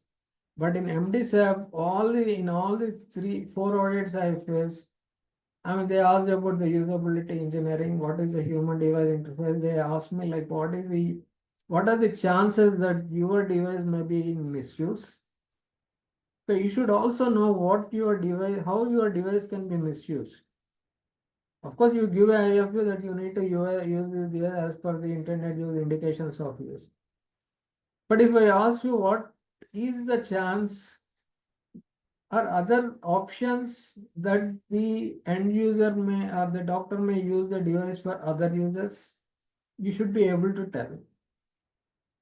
For example, because I worked a long time on the cardiology department itself, we mentioned that this stent has to be used for only coronary vessels or the vessels in the heart for opening of the blocks, okay, or clotted blood clotting that happens in.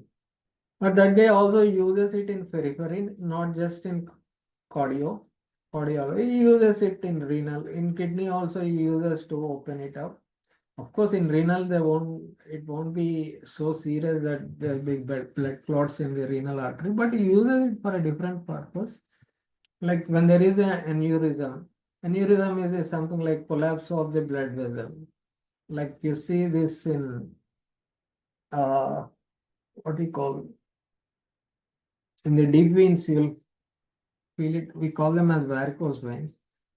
Okay, varicose veins, because of the aneurysm, they collapse. Okay, they lose their rigidity. Okay, and that's why in old people in geriatrics, you see the edema or pooling of blood and water in the feet. Their feet swell if they sit for a long time. No, but they use this, which has been used in the heart for even for the deep vein I mean, below popliteal, that is below the knee diseases. Okay, to open up the blocked veins or blocked arteries, are not blocked by blood. It's basically aneurysm which collapse. The blood vessels will collapse because they lose the rigidity and age progresses in mainly in old people like the geriatrics. Okay, so that is what we call misuse. I hope you understood. I think I explained too much on this.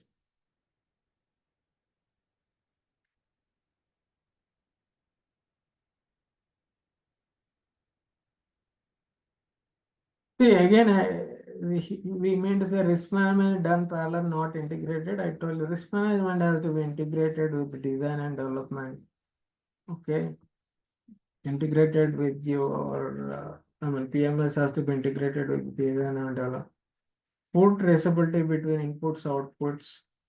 It's better if you don't have good traceability, if your inputs and outputs are not matching. Okay, at least 90% accuracy or 95%. Better you need to revert back, I mean, come back to your design plan. Instead of proceeding further for verification and validation, it's waste of time. Okay, your inputs and the major inputs, okay, which dictate the device performance. Okay, in design inputs, you can categorize them into 2-3 phases. Like, what are the real inputs? Okay, that will address the intended use of the device. Okay, what are the other additional inputs that help in the intended use? Okay, category 2, that really help in intended use in performing, helping or supporting the intended use. And the third category will be something which will be basically accessories or some supporting systems. The fourth category will be something which are outside, I mean, not really totally linked with the device, but some. So you need to categorize them, and you see that in category 1, if the inputs are not matching the outputs, better you stop your innovation or research on this and go back. Because during verification only you need to understand inputs not matching outputs at a level of 90 or 95%. There is something wrong that's happening. You can't proceed forward. That too in category 1, which gives inputs that directly reflects your device performance. Okay, mainly the intended use of the device. Okay, if it happens in 3 or 4 category which are not totally linked, okay, which don't have direct linkage with the intended use or safety and performance, okay, that's fine. Later you can play with it or change it. But category 1, category 2 of the inputs, you need to be very careful and you need to stop if they are not matching. Okay, during verification, if they're, I know like no input and output will match 100%. Okay, the maximum they can match is at 98%. The worst case, which you can keep is at 90%. But still you need to improve. And also like when you keep it to 90% or 95%, you have to look at what are the residual risks. Okay. You may think like, okay, there are some risks with the device, but the performance is good. Let me go with after verification, go with validation.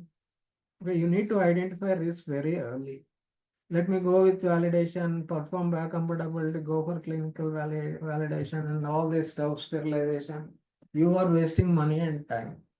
Okay, that should not be the way.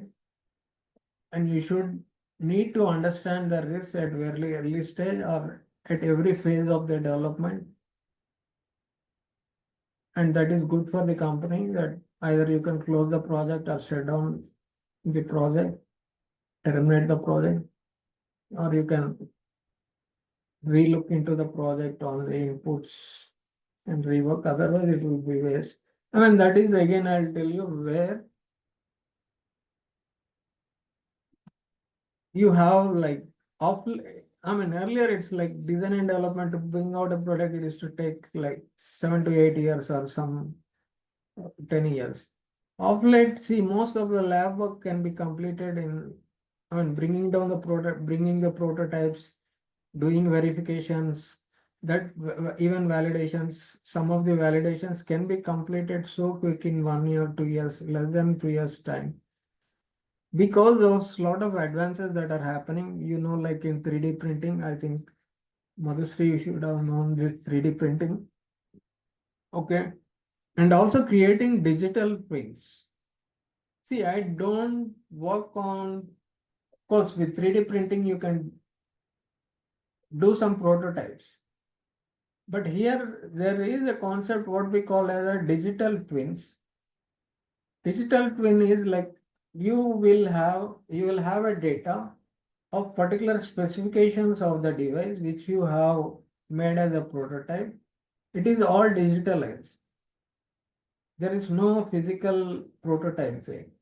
You will have the shape of it in the digital form in CAD or something. Okay. Then you have the specifications of it at very minute level, all specifications. Then exactly you will create the same, okay, or duplicate the same.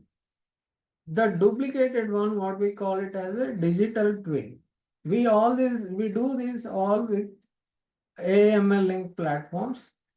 So you will have digital twins. So with one original, what I do is like I try to, I mean, manipulate or I try to induce some stress on it. I'll work out on some parameters. Okay, like if I'm doing a stability study.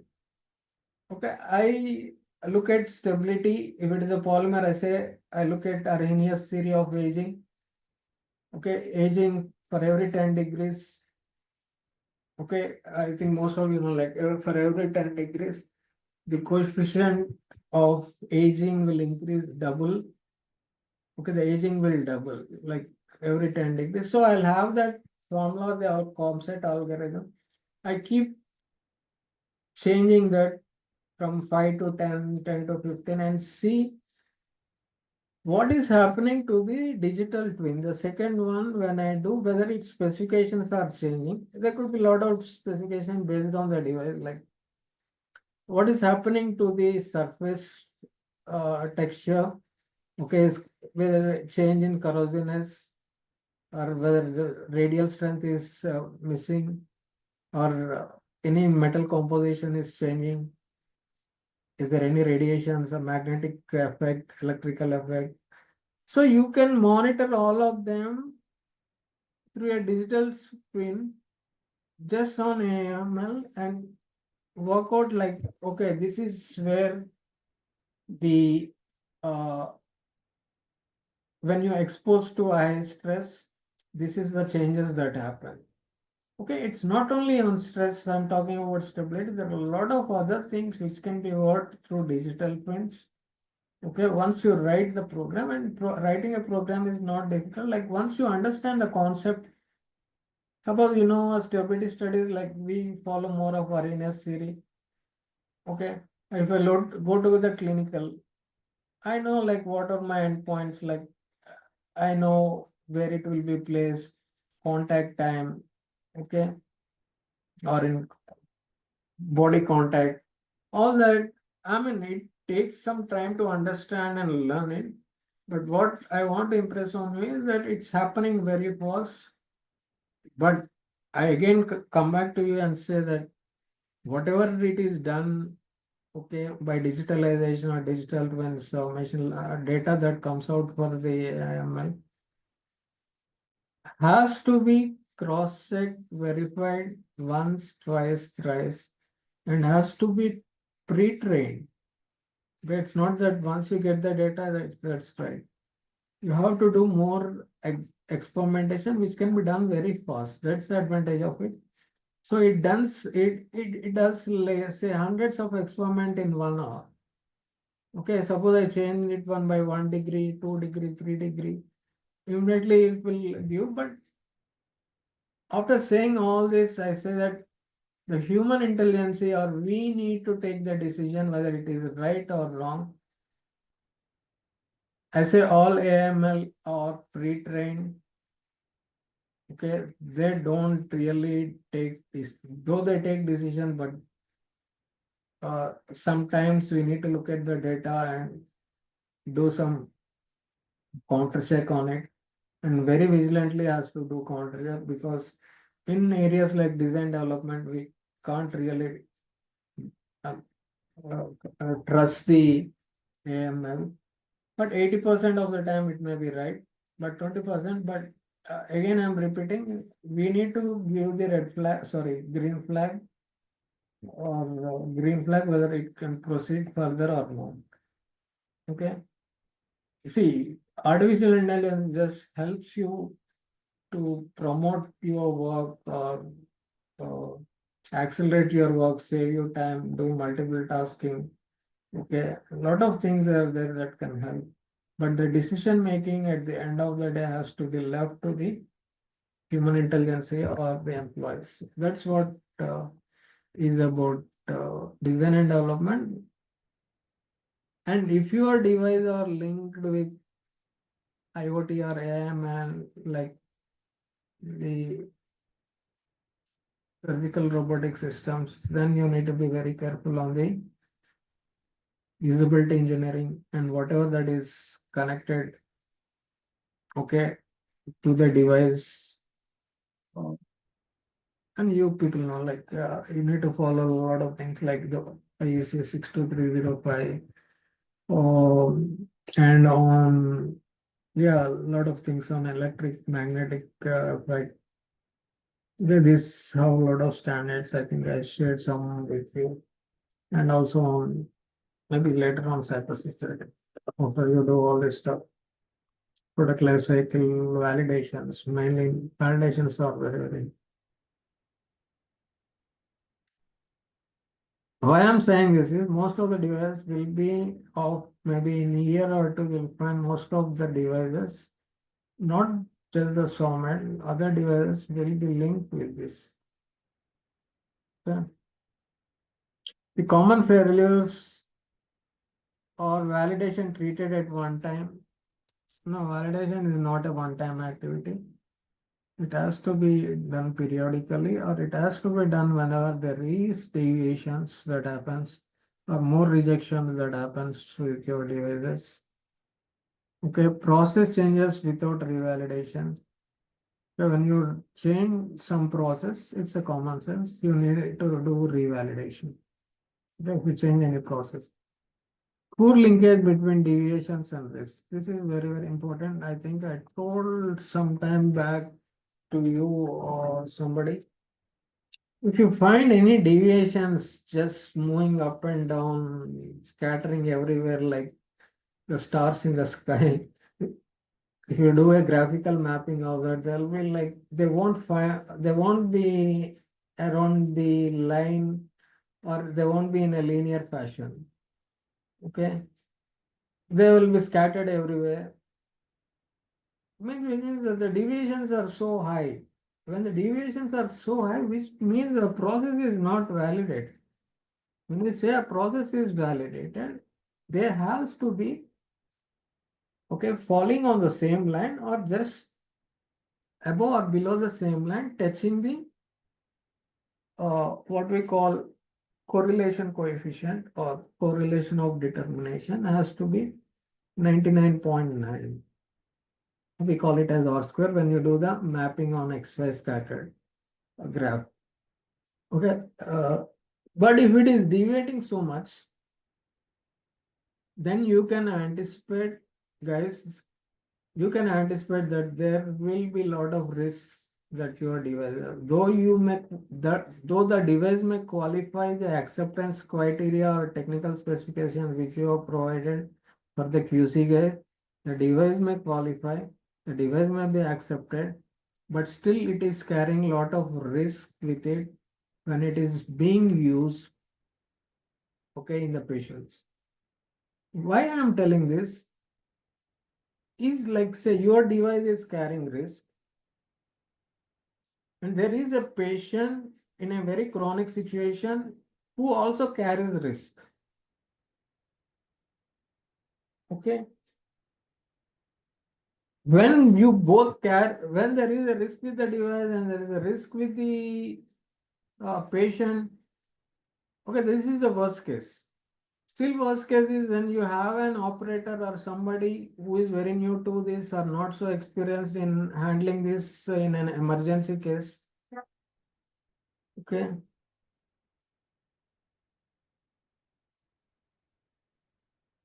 Okay. Then that will become so critical. Okay, these are some of the things which we need to work on.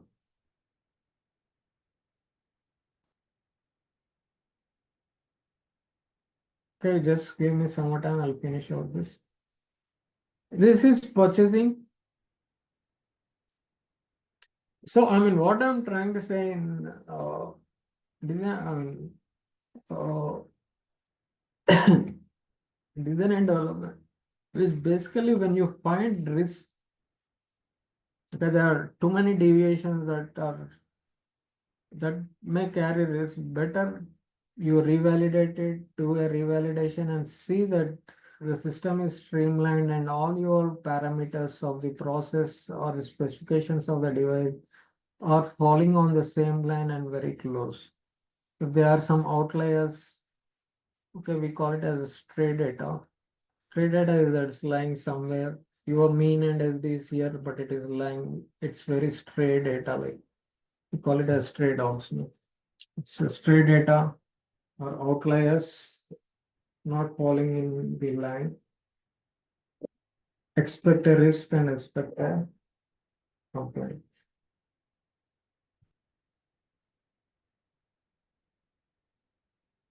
Okay.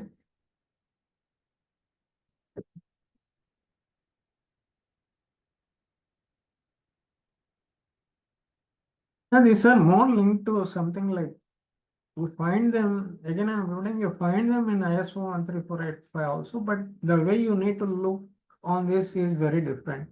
You have to look in more uh, advanced technology, and the other thing is you need to look it in even a simple thing as a management review. You need to see, open up more routes. It has to be an open-ended question. You need to keep asking a lot of questions on that particular theme.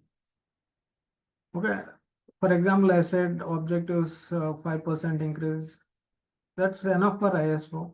But how you are going to achieve another 5% more than what you have done last year? You should be prepared for that. Okay. And also, worst case could be if you are not able to achieve another 5%, what what is your opinion on that? Your objective is 5%, increase of 5% yield this year, but you are not able to achieve it. How you will counter the question? Maybe last year you said 90 to 95, you could not achieve. Still it is at 90 or maybe gone down. So in this audit, he will last year you said this, but it didn't happen. This year also you are saying this. Have you found the reasons why your objectives are not met last year? And what is a guarantee that you will meet the objectives this year? Okay. These are few of the things which you need to understand. Yeah, of course, I said yesterday purchasing is a big thing, like there's a lot of controversy on it, like whether it should come as the one which has a direct impact on risk or product quality or patient safety and performance, or it has indirect effect. People have their opinion, but let's see what MDSAP says. To verify outsource process suppliers do not induce uncontrolled risk. Okay. This is also there in ISO 13485. Supplier purchase, whatever purchases we do from outside or any outsourced processes, okay, do not induce uncontrolled risk. Okay, what do you mean by uncontrolled? Risk which is not in your control. So that is the reason I said that you should have control on the suppliers. Otherwise, he will induce, he will get into your system an uncontrolled risk where your root cause, though you do the root cause, you may not understand it. Okay, that is what is uncontrolled. You may not, first thing is, first you may not understand the root cause where the risk is happening or what is the reason. Okay, and second thing is it will be dissipated in a lot of other ways. You don't know where to start or where to work on it, which is uncontrolled. Okay. I mean, it not happens with just the suppliers of raw material. A lot of outsourced areas, including design development or your sterilization or your calibration systems, your HVAC, clean room validations, your microbiology, if you outsource your test for sterility, bioburden, and endotoxin and other things, there will be something which, because they are doing it from outside, they can induce into your system which you can't understand and which cannot be controlled. Well, I told the example of on a sterility testing will done. So you give every time the lab thinks that we are giving all sterile samples. Okay, by default he gives the sterility test report as false sterility.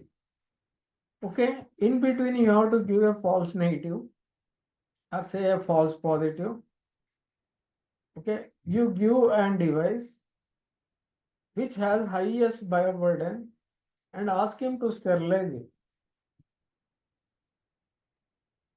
Okay, actually the sterilization fails at that high bioburden, but still he gives the report as it is sterile.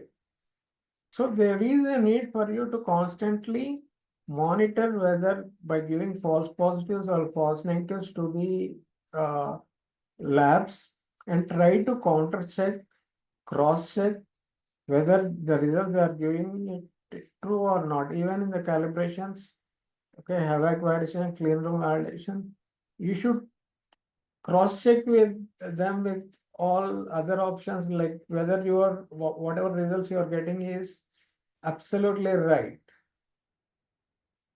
Okay, that includes even the purchase. Sometimes you need to do a lot of verification. Okay, this we have looked into supplier evaluation and selection, but this will be very stringent in some countries. Like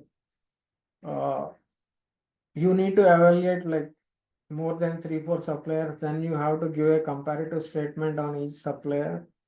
ISO doesn't ask for this, but you need to give a comparative statement on the quality of their QMS system, how they are working, how you have audited. Okay, here the MD SAP doesn't look at when you do a comparative quotation or comparative statement, generally we look finally at the price. Okay, we worry more about the price. We think that okay, all things are fine. This price is lower. Then why can't we go with the supplier? Okay, but the supplier evaluation, chapter 7 in the supplier evaluation will not, okay, allow what we call it as more an economic compliance or economic evaluation during supplier selection. Okay, if you are selecting a supplier purely based on the low cost of the material, okay, then your supplier selection is absolutely wrong. Yeah, I mean, I'll show the chapter, I'll show in the talks like how the supplier selection, what are the conditions, and why we should not look at the economics of it or financial part of it, and look basically at the products quality, the product description, and more importantly, on the supply chain of it. For next 3 years, can we produce it? Okay, without any design changes or changes in the material. This all comes in supplier quality agreement, the supplier agreement. Okay, you need to perform supplier performance testing.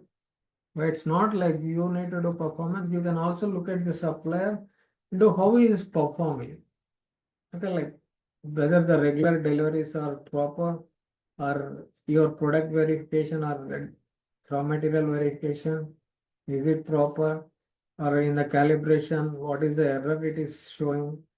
Okay, is the necessity, I mean, perhaps like in sterilization, what is the chances that it may go, I mean, though it is sterilized, what are the chances that this may otherwise turn, this one batch or two batches may turn into unsterile? Suppose you have sterilized 100 batches. Well, you need to look up the validations, and in the validations, you need to look at what are the minute things that could turn, okay, based on the results, okay, on the bioburden or on the endotoxin. Okay, though the device give a sterility test as pass, but in contrary, you need to look at any residual bioburden, any residual endotoxicity, okay, that could escalate later. Okay, these are all things that has to be looked when you're working on control outsource supplier.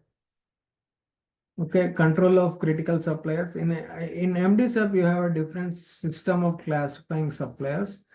Okay, it looks similar, but say in ISO we have looked at say critical risk, moderate, or minimum risk.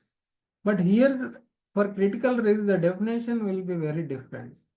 Okay, definition says that critical risk suppliers are not the ones who are supplying you critical raw material that will dictate your device performance or device safety. Here, critical suppliers also include who have an particular continual QMS system that is maintained. Okay, of course, you may be sourcing some lot of things from them, but is the QMS system good? Okay, and you need to look at the past history of the supplier. Like, are there any defaults with him in the business, or has he, I mean, has he opened the red flags, or a red flag is there for him? What are the NCs, major NCs that he has faced? Has it led to an regulator failure? See, these words are used mainly in US and Canada, and see, we are not dealing with India. See, red flags or black box Okay, these are some of the words which we use in other countries, basically in US. When there is a red flag, okay, which means that is in a serious trouble. So you have to look at what are the red flags. You can just Google and see what are the red flags the company has. Basically, in pharmaceutical, they do it a lot.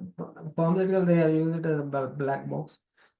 So you need to look at all this performance of this performance monitoring of the supplier, which there are some guidelines. There is a QSP on that, which I'll share with you. Okay, of course, risk-based supplier oversight is important. Clear criteria for supplier approval. Okay, whether you are doing approval just by looking at his previous performance, or you are auditing the organization. Okay, and periodically auditing the or supplier, re-audits are happening, or you are just looking at product inspection or raw material inspection or verification and you're happy. No, it has to be sum and total of all this. That's what MD says. Sum and total of, okay, supplier selection like audits, re-audits, performance, past history. Okay, what we call the retrospective or retrospective information from him. Okay, we need to do all this and finalize on the supplier audits. This I'll talk to you on, of course, I told to you this on what will be the MDSAP non-conformity grading. But in next class, I'm pretty sure I'll cover total MDSAP, I mean, next session. But let me know because next session will be on Jan 2nd. If you want, you can take leave on 2nd, but however, we'll continue it on next week. Jan 3rd, or because I mean, there's a problem. Third is Saturday. If you have any traveling plans, let me know. Because it's first is all day, second is Friday, and third for Madhu is Saturday, so holiday. If you have any traveling plans, let me know so that we'll see whether we can reschedule the audits next week when you're back to your work if you're traveling. Okay, I'm not saying that we will cancel it, we'll reschedule it next week when you're free after next Sunday. Okay, let me hear from you, Arulmati, Vaibhav, Madhu. Sir, third is constraint for me because I'm traveling to a nearby place for a vacation on Saturday and Sunday. So third is, if its class exists, I'll just hear the recordings. That's no problem. If everyone is available, I'll go with recording. No problem, sir. Yeah, I'll post it on the WhatsApp group. Let me know. Okay. I mean, I don't have any problem on 2nd taking classes because I'm just traveling on 31st and 31st and 1st. Second morning, I'll be back. Oh, yeah, I'll keep working. I have a lot of hope and ambitions in 26. And of course, I think this could be our last meeting in 2026 or 2025. Okay, I wish you all the best. I know your future will be great. 2026 will be great for you. Okay, for you, Madhu, Arulmati, Vaibhav. Thank you, sir. Thank Yeah, you. I'm Appreciate going to it. shape. I'm going to shape your future. I mean, your career, not future. I know how to shape your career. It's like I have been doing this for years. But I mean, it's like I was very surprised to see like we had only 14 sessions, but I feel like I was talking with you since last 3-4 months. We had only 14 sessions. Like, yeah, of course, it's 14 sessions. Means it's we started on November 7th. So, yeah, it's been 2 months, but it's only on Fridays and Saturdays. We need to have more interactions. Of course, when we come to capstone project and other things, we can have more interactions like the areas where you need to improve. Okay, once we start with other sessions, I know like ISO 13485 took a lot of time, but I purposely have made it because that is the basic thing for any medical device industry to understand it in depth. And some of the things like MDSAP is essential, but may not to all companies. But if you know this, how to document may not be currently with your company. Maybe when you move to other companies, they may ask you. I'll share a lot of course, I may share a lot of all QSPs to you on that. Okay, whatever 53 or 54 QSPs are there. I may share all of them. But I had a problem. I'm retrieving my G drive. I need to tomorrow. Yeah, tomorrow I'll be engaged with my son. Yeah, let's see. And I wish you all the best for the new year. And also, yeah, take some good decisions, resolutions, what people call. Okay, I don't believe in all that. No, I keep continuing what I'm doing. I don't take any new resolutions as such. But if you want to take any new resolution, take it and take it your career wise, professional wise, and also personal wise. Okay, you have also a social life, you have professional life. So, but you need to balance both. Okay. Okay, Madhu, take care. Bye. Vaibhav, take care. Bye. See you on the new year. Of course, I'll be sharing a lot of things on our group. Personally also if required. But we'll be an online meeting in the new year. And let's see, like on 2nd and 3rd, it can happen, or we'll reschedule the later part of the week. Yeah, because I know like New Year is a good event to be with family and friends. Not always think about QARA and MDSAP and ISO risk process linkage. Okay. NCs, compliances, COPPA. It will sometimes will go mad. At least I'll go mad. I keep. Let's have some breathing space and go out. Better travel. Okay. Take care, Madhu, Vaibhav, Arunmati. Have a great year. Of course, I'll share some greetings to you. Okay. Take care. Bye. Thank you, sir. Happy New Year, sir. Yeah. Happy. Yeah. Madhu, you're the first one to say. Take care. Happy New Year to sir. Yeah.